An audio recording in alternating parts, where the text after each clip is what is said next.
All right, let's get right into it. But yeah, this is a very odd image to start off on, with Kevin James having massive bahonga longa balonga dongas. So let's get into the video.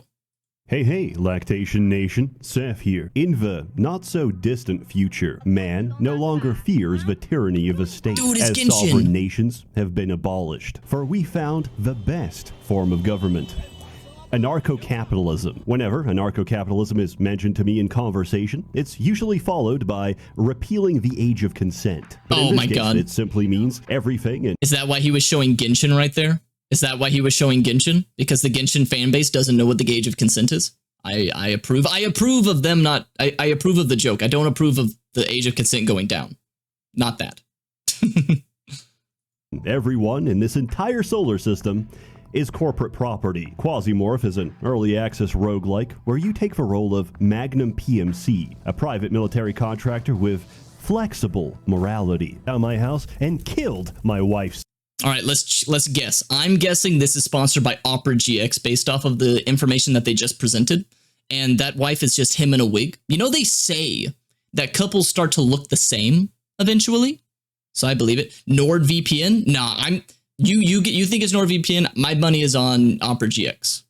Son, thankfully, today's Don't you want to be a rich man? I fucking called it. It's no small secret that modern web browsers are massive. And yes, I do want to be a rich man. They always say, just upgrade your rig, bro. But you know what? No. I'm using Opera's GX control feature to limit how much CPU and RAM the browser can use, so I can game uninterrupted no matter how many memory leaks Elon adds to Twitter. Opera GX is extremely moddable. Check out this one that I made.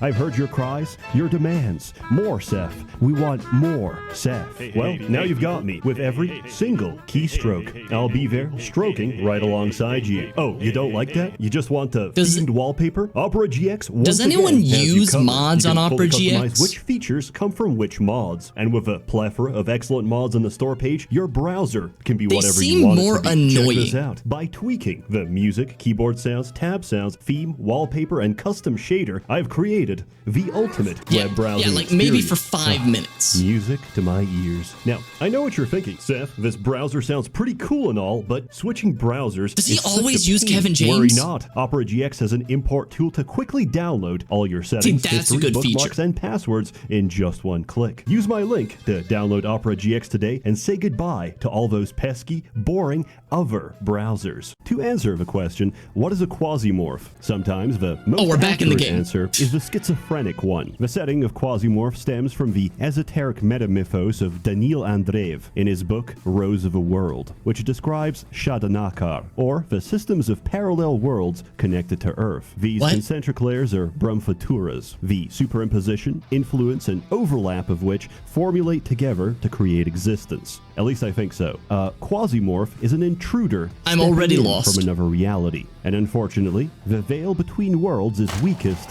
between your chest cavity. Quasimorph is a turn-based survival extraction shooter, or in other words, 2D Escape from Tarkov, except fun. The principle is very simple. We take out a contract and send in one of our agents. If they die, no problem. They're not really any more people than they are proprietary neuro imprints. Just like in real life. Their consciousness, and we bioprint as many replacements necessary for total client satisfaction. You're free to take jobs from any of the major corporations, including the Quasimorphs. We may be locked in an existential war for humanity, but that doesn't stop me from holding stock in Techland. Rapture is— That's how you win at capitalism. You play both sides, okay? You're like, man, I really want to help the environment, but what if things don't pan out? I should also hold stock in like Exxon, okay? So you got to have stock in both sides of it, you know? You play both sides. That's how you always stay out on top, you know? That's how I handle my stock portfolio. I support those that are making the world better, but also ones that are ruining it. That way, no matter how things go, I make money. Make money off of everybody all at once, nothing could go wrong. Exactly, Melda. Exactly. The fucking fire alarm. Fucking fire alarm scared the hell out of me. Coming, but homie, I got some great dividends. And you start with a favorable reputation. I'm gonna real quick about dividends. Dividends, never ever buy a stock purely because of dividends. If you buy a good stock that you believe in and it happens to give dividends, great. But never buy something purely to get like a quarterly or a monthly payout, because you want to have a good business that constantly improves and its stock will go up, because it doesn't matter how much dividends you get if the business goes down. That's how it is. Yeah, that's what a fire alarm sounds like when it needs to have batteries replaced. After all, you did help them entrench into this reality. You start a mission by selecting an active contract around the planet or moon you're currently orbiting. This requires you to select a mercenary, a class, and a loadout for the mission, after which you're deployed into hostile territory. Anyone you see, anything that moves, is kill on sight. An entire mission is 2 to 4 levels. If you change your mind midway and call the shuttle, fuel is expensive, so it's cheaper to let you die. The only way to extract is by completing the objective, which can be espionage, station defense, sabotage, elimination, or conquest. If you die anywhere in between, you lose everything. And I assure you, you're going to be dying a lot. If so this is like a roguelike. I died during the tutorial because I picked up a knife, selected amputate, and clicked on my head. Each deployment, you're on a timer. Why would you do that? The more time you spend and the more blood you spill, the higher your level of quasimorphosis. Quasimorphosis measures the probability of ecolapse, where, upon death, the host explodes and a quasimorph phases in. The severity of a situation is described in the bottom right. Somnia, no events. Grasp, occasional ecolapse. Intrusion, music changes, ecolapse and aggression increase. Plenum, spontaneous ecolapse. Alteration, the entire floor is coming. Every time he says ecolapse, I hear he's gonna say like E. coli. That's what I'm just thinking. Everybody's infected with E. coli. Everybody went to Chipotle. They had way too much of it, and now they're all infected and shitting. That's what I'm hearing. Why did he do it? Because he could. I mean, okay, he's a YouTuber. It makes sense. You got to do it for the content. Morphos. Music changes to its highest intensity. Every host in the map explodes. Are those scorpions? And finally, rapture. If you want to live, you'll keep this number as low as possible. Naturally, there's only a few ways to do this: drinking vodka, smoking Newports, and injecting morphine. Each time you move, you consume calories. At higher weights, this is 9 calories per step. This is what Americans really believe. And to avoid starvation... Wait, is it really saying the heavier you are, the more you burn calories for moving? Wait, is that true? Oh, wait, it means weight in your backpack. I thought it meant your physical weight because of the American joke. No, if you're fat, you do burn more calories, but you're also probably fat because you're eating a bunch of stuff. Calories in, calories out, and stuff like that.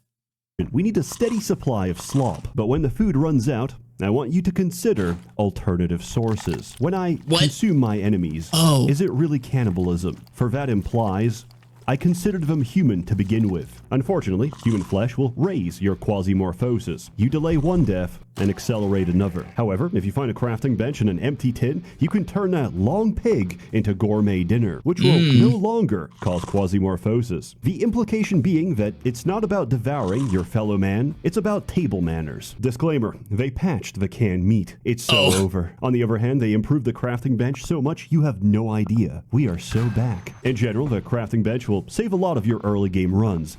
Don't sleep on it. Improvised toilet grenades clear rooms, makeshift batteries power autodocs, and he scanners. did. Of course he did. RimWorld gives rewards. Of course he did that. Reputation. You can land at any corporate asset so long as it's friendly and exchange goods for equipment. And if you're completely the Japanese during World War II, is this edible? No, it's a bush. Okay, if I was in a situation where I had like a dead body and I needed food, I would totally eat it. I don't give a shit. It's either me or I'm dead. It's not like I wouldn't kill somebody. Like if me and somebody crash landed somewhere and we were out of food and whatnot, I would not kill them to eat them. But if they died of natural causes first, I'm eating them. Like what does it matter? Who cares? Oh, it's human. Ooh, who knew? It doesn't matter. They're already dead. I didn't kill them for it. Look, if I was in the position where I died and I had someone that needed my body for food, I'd be like, hell yeah, fucking use my body. I don't give a shit. Do it. Live, my man. You didn't kill me. Now, if they killed me for it, I'd be like, you son of a bitch, don't you fucking dare nibble on my ass. But if they didn't kill me, it's all fair game. What if you died from disease? You cook it. I'm gonna make a fire first. Okay, you cook the meat first. I may be a cannibal, but I have table manners. Like he said, table manners. broke but friendly with Techland, you can even exchange yourself by amputating your own limbs. What if it's this too is cold? Not a joke. It's a completely valid then strategy I probably to froze to potato death. peel your digits, offer them at the Fever Temple, regenerate your limbs on the ship, and do it all over again. It's not efficient, but we can no longer exploit blood bag synthesis. They caught on to us, boys. It was good while it lasted. Speaking of which, the Magnum can fabricate almost everything, so long as you have the proprietary item chip. These are effectively a perpetual license, and are so incredibly valuable that finding one during a mission is a valid reason for evacuation. There's also class and mind chips, which unlock classes and mercenaries respectively. If you mouse over a chip and you see the words data miner, you've officially hit the jackpot. You can do whatever you want, but remember, your actions have consequences. Supporting a corporation will accelerate their growth and technology. If you want top shelf gear, great. But if you turn against them in the future, you're not going to be facing wage slaves and general managers. You'll be facing rival PMCs and their own special forces. So I encourage you, pick a side, any side, and stick to it. There's a lot of minor corporations, but for the sake of time, here's the big players. SBN, social media monopoly. They own Twitter, the best energy rifles, and the lightest armor. Realware, industrial mega manufacturer. Carnage Pattern is objectively the coolest armor, and they produce the highest RPM ballistics. Ancom, entertainment and research conglomerate. They make the most versatile armor, the best snipers, and the experimental HFC, this game's equivalent of Doom's BFG. Testlan, quasimorphs from Venus that'll make you rage quit at least several times. Everything is Aztec, from the design to the desire for human organs. And finally, the Civil Resistance. These are... Wait, did he say Aztec? Does that mean that it's like Quetzalcoatl? That's an Aztec god, right? Oh, Xander, you can't say that word. Traitors will not be tolerated. Hey, never trust a traitor. Okay? If somebody is on the enemy side and they become a traitor to give you information, take the information and don't let them join your group. Because once a traitor, always a traitor. If they did it to save their ass, you can't trust them because they already betrayed one group. Who's to say that they're not going to betray you? If only the Japanese were a little more hungry, we would still have 3 Boeings in the sky. Oi. Ooh. Ooh. All right. Terrorists that hope to bring about something even worse than Judgment Day. A return to national sovereignty. They intentionally great leap forward, great leap forward, great leap forward. Known as a call node. In effect, they have achieved working communism. That's not a real... Go back. That's not a real picture of him, right? That is a reference to... what, like a demon? I've seen the original picture, and if you know, you know. And I'm pretty sure the original picture is of a mugshot of a guy in Hawaii, but it was used in some creepypastas a long time ago, and this is really unsettling seeing, not Kim Jong-un, what's his name? Not even Xi Jinping, whoever the fuck it is. Maybe it's Xi Jinping, having this creepy little mugshot smile. I don't like it. I think I earned that word as well. They did commit war crimes on your people. That's fair. I'm not going to allow it, though, just in case, because some people will use that badly. So Automod banned it for a good reason. Anyway, you understand the politics of our PMC. Let's return to the actual mechanics. It's very tempting to finish the tutorial and go straight to the moon. Somehow, I avoided this, so I didn't get filtered by a wheelchair. Quasimorphosis is unique to each planet because they're subject to the influence of a different Brahmfatura. Venus, Mao Zedong. Mercury, Shartamacum, and the Earth's moon, Dugur. Mars and its moons have absentia, which means there is no quasimorphosis. So, if you're starting off, I recommend Mars. If you're learning, try Mercury and Venus. And if you know what you're doing, go to the moon. That doesn't mean any single location is safe. Why is the moon the hardest? Every corner. Most common cause of death? Flamethrowers. Not in the hands of enemies, but myself. An entire run, gone in a flash because some unpaid worker amputated your neck with a circular saw. I assumed the weapon was busted, so I tried it myself. In a straight line, where it ricocheted and cut my legs clean off. When you take damage, you get injuries, which have to be treated, or they get infected. And if there's no antibiotics on hand, well, it has to go. Secondly, the most common... How do you continue when you amputate one of your thighs? That's something, like, I could eat a human if I had to eat a human. I don't think I could amputate a body part if I had to. What are we doing this stream? Right now, we're just watching some videos. We might play some games later. You got something to eat at least? That's... Thank you, Michael. Thank you, thank you. Wave, what game is he playing? He is playing Quasimorph. Quasimorph. But I don't think I could chop off a body part of mine, even if I knew I needed to do it to survive. Like, oh no, it's infected. Chop off your arm. I need somebody else to do it. I can't do it myself. That's where my ability won't let me do that.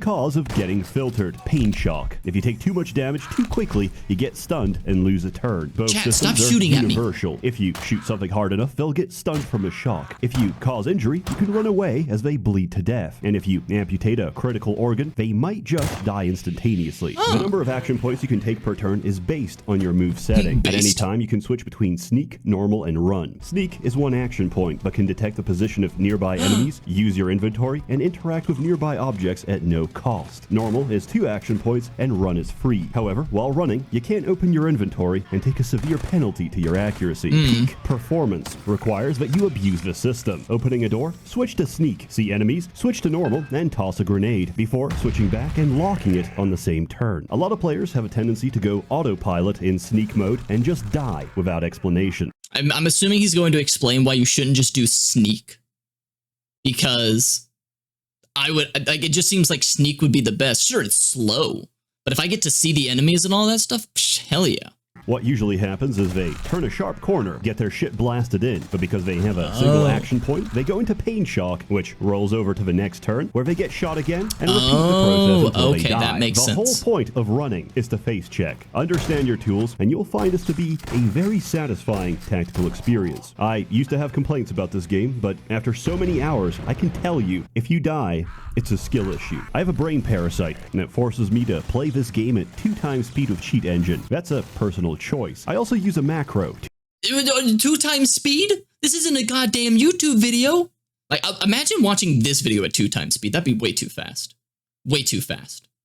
To amputate every corpse. After 100 hours playtime, that's a necessity. Classes work like a perk system, and each mercenary has an intrinsic perk. This unique ability combines with your class of choice to create vastly different playstyles. For example, Percy comes with +5 to all resistance. Outfitted with full carnage pattern, he's the only person in the game that can set himself on fire and not take damage. And after putting him in Phoenix Brigade, I can shoot a single round of incendiary ammunition and burn down half the map. In general, you should pick a mercenary that suits your playstyle. Do you want to feast on human flesh? Play Isabella, because she's immune to infection. Even better, put her as Eclipse Blaze and turn your cannibalism into a one-hit kill. Are you tired of getting stun-locked? Try Maximilian, because he doesn't feel pain. Would you like a slower pace? Play Mirza, because her caloric needs are 40% of it. I thought that was a testicle.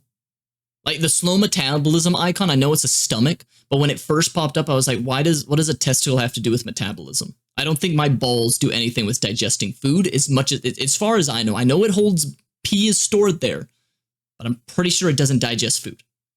And then if I was going to be playing this game, I would pick the pyro guy. I love flamethrowers. My favorite thing in Killing Floor was the pyro. So I got to pick up this game. He might have sold me on it. Everyone else. Are you tired of scraping by? Would you like to quadruple everyone's inventory to the point where every enemy contains 2 flavors of ramen and a pack of Lucky Strikes? Play Tunnel Rats and experience the greatest whiplash in difficulty, as everything that doesn't die to your shotgun gets knocked back into the void of space. I've discussed builds. Let's talk about guns, because there's a lot of them. If you want to kill enemies, you need to beat their resistance, and the type of damage you do is based on the ammunition. Flamethrowers and energy rifles cook organics, but have no effect on cyborgs. In contrast, the buckshot of a shotgun will cut them to pieces. Most armor stops the blunt impact of a 9mm, but a 7.97 from an assault rifle will pierce right through. Quasimorphic weapons deal cold. Even if you're fully equipped, the full burst of a serpent's mouth will send you straight back to the menu. And poison was previously neglected, now it's a complete menace. Also, there's turrets. They're incredibly useful for defense missions, and because I love turrets in video games. Face, shooting you in the crossfire. And finally, you might be never mind. If they're gonna shoot me, I'm not into it. Icon on the bottom right. Don't worry about it. Anyway, I forgot how to structure this video, so in conclusion, I give this game a self-inflicted out of 10. It's amazing. I know it's early access, but there's a lot of content already, and you can easily sink 80 hours on just the main gameplay loop. Goodness. There's an impressive roadmap and features to come that I cannot disclose at this time because I promised I wouldn't tell. As always, more content to come next year, because I gotta see my family. Merry Christmas. A warm thanks to the many members of the Merchants Guild, generously funded. This was uploaded like 3 weeks before Christmas. consistently for several years. You're all truly wonderful, and you give me more than I deserve. And you won't stop asking me to take your money, so I will. In exchange, enjoy the outro. Nice. Is he going into the sun? I thought he was going to go into the sun. Which one of these deals emotional damage? All of them. All of them. Okay, maybe I'll try out this game. Maybe I'll try it out. Wait, how much is in this intro? Or this outro? The outro is super long. Jesus Christ, Gibby. Holy shit. Oh my god, Gibby. Okay, I'm gonna let this play. Okay, I'm gonna let it play. So, because I wanted to ask one thing. Has anyone played this game? Because maybe I'll pick it up. The only thing about it that has me a little worried is the fact that he said of like, I had some complaints about this game, but after putting in like however many hours he said he put into it, that he's like, oh, it's a skill issue. If a game takes hours to get into, I think that's like an issue. And this is an early access game. It's an indie game and whatnot. They're going to have issues. Obviously, they're not going to be 100% perfect, but usually they have a lot more soul in it and whatnot. So I think that's good. Bits, you like Dark Souls? Dark Souls doesn't take hours to get good, to get used to it and whatnot. I think it does a pretty good job at a tutorial, especially in the later games. I think Elden Ring is the most new user-friendly they have ever been. But if a game is like, oh, you'll get used to it after hours and whatnot, I was like, that is like a deal breaker for a lot of people. So Seth has the power of perseverance and medication on his side, but not everyone does. And now that doesn't mean that you need to make a game that is good for casuals and that will take only that aren't deep and everything. Just means you have to pace it properly to get people up to speed, and maybe even allow people that are like, hey, thanks for giving me these options to go at a good pace and whatnot. I want to get right into it. Give them that. Elden Ring did something like that too. But you know, that's just me and whatnot, because most people, if it's like, oh, this game seems like it's really fucking hard and it's not teaching you properly, they might refund it and whatnot, because making a hard game hard is good if that's your envisionment. Just make sure that you give the people what they need to learn from it at a good pace and whatnot. But that's just my opinion and everything like that, because I do enjoy hard games. I do. And you know, if it's your envisionment of like, no, we're going to be punishingly difficult and everything, think, oh, what the fuck? He's hiding his face and blurring it. He's blurring and hiding it. Double hiding. If you're interested, there's a 20% sale on GOG. A special thanks to the autistic Japanese man who tailored me this Mibeke suit. If you're interested in anything from a Democratic Republic of Congo military suit to a BDSM outfit, I've linked his Patreon in the description below. By the way, in case you're wondering, what's the most expensive part of this suit? It's the snake skin. Have a merry 2024, and I'll see you all next year. God damn. I saw all of the people that were in like the donations and whatnot. Man, this guy makes bank. But all right, chat. Thank you for recommending this one. Thank you.